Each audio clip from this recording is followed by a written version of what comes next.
Heidi, an adaptation of the original Joanna Spyri classic story. On a sunny morning in June, 5-year-old Heidi was walking in the Alps. Her Aunt Detty walked ahead with her friend Barbel. "I am taking Heidi to live with the Alm uncle," Detty said. "Poor child, that horrible man never smiles, and everyone is afraid of him," Barbel gasped. "The Alm uncle is her grandfather," Detty explained. "His son Tobias married my sister Adelaide. My mother raised her after Heidi's parents died. Because my mother just passed away, there is no one else to care for her." When Barbel stopped at her friend's house, Detty looked for Heidi. The child had met Peter, the young goat herder, and his goats. Heidi decided to take off her heavy coat, shoes, and stockings to be more comfortable.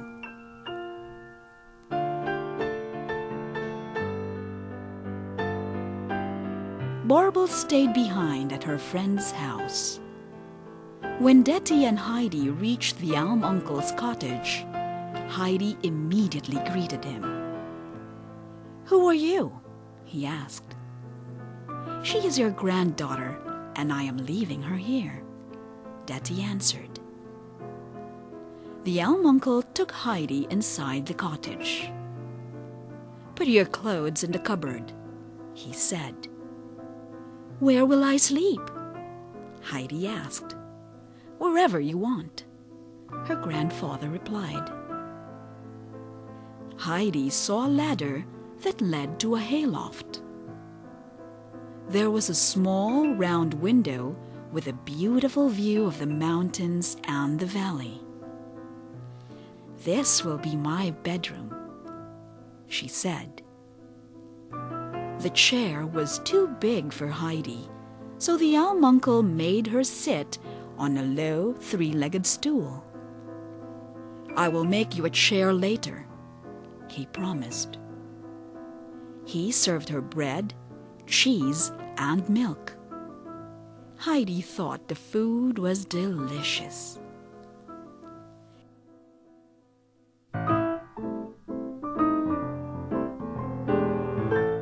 At dusk, Peter returned with the goats. "This white one named Little Swan and the brown one named Little Bear are ours," the Alm uncle told Heidi. The next day, Heidi went up the mountain with Peter and the goats.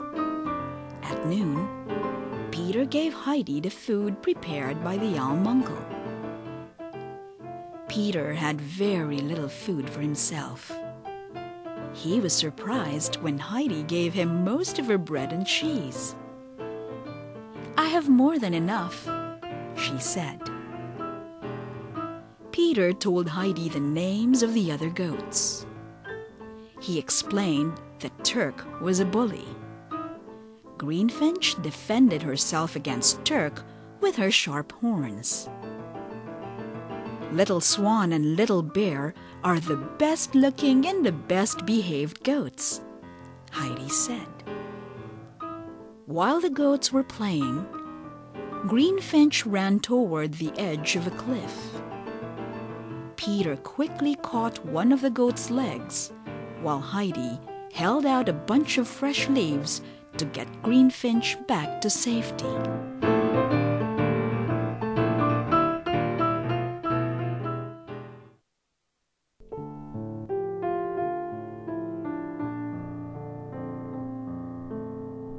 Winter soon arrived, and deep snow covered the mountains. Peter told Heidi that his grandmother was inviting her to come and visit. The Alm uncle wrapped her up warmly, and he took Heidi down their mountain in his sleigh. He left her at the grandmother's hut. Heidi was sad to learn that Peter's grandmother was blind. She cheered up the old woman with stories. The house was badly in need of repair. Heidi declared, "My grandfather will fix it for you." Heidi came for another visit in the spring.